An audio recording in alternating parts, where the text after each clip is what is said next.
নানা কারণে সংবাদের শিরোনাম হন ঢাকায় সিনেমার চিত্রনায়িকা পরীমণি। প্রেম, বিয়ে, বিচ্ছেদ নিয়ে হরহামেশাই আলোচনা সৃষ্টি করেন তিনি। বাদ ব্যক্তি জীবনের বিভিন্ন কর্মকাণ্ড। সাম্প্রতিক গৃহকর্মীকে মারধরের অভিযোগে বিতর্কের মুখে পড়েন এই অভিনেত্রী। এই ঘটনায় পরীমণির নামে মারধরের অভিযোগে থানায় জিডি দায়ের হয়, যেখানে পিঙ্কি আক্তার নামে সেই গৃহকর্মী দাবি করেন নায়িকার 1 বছরের কন্যার সন্তানকে খাবার খাওয়ানোকে কেন্দ্র করে তাকে মারধর করেন পরী। এরপর গণমাধ্যমেও পরীমণির ব্যক্তিজীবন নিয়ে বিভিন্ন আপত্তিকর মন্তব্য করে সে তরুণী, যেখানে উঠে আসে সঙ্গীতশিল্পী শেখ সাদির নাম। বহুদিন ধরে এই গায়কের সঙ্গে নায়িকার প্রেমের গুঞ্জন শোনা যাচ্ছে শোবিজ পাড়ায়। পরীমণির ফেসবুকেও পরোক্ষভাবে বিভিন্ন সময় এই গায়কের সঙ্গে ছবি কিংবা সাদিকে উদ্দেশ্য করে নানা ধরনের স্ট্যাটাসের দেখা মিলেছে, যেখানে তাদের সম্পর্কের মধুর রসায়ন ভক্তদের চোখে পড়েছে।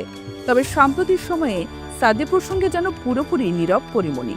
বোঝাই যাচ্ছে অভিনেত্রীকে জড়িয়ে বিভিন্ন সংবাদ দুজনকেই বিব্রতির মুখে ফেলেছে।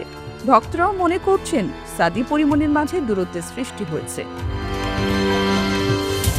সাদি পরীর সম্পর্কের বর্তমান সমীকরণ যেটাই হোক না কেন, সম্প্রতি এই নায়িকার 2টি ফেসবুক পোস্ট আবারও আলোচনার ঝড় তুলেছে।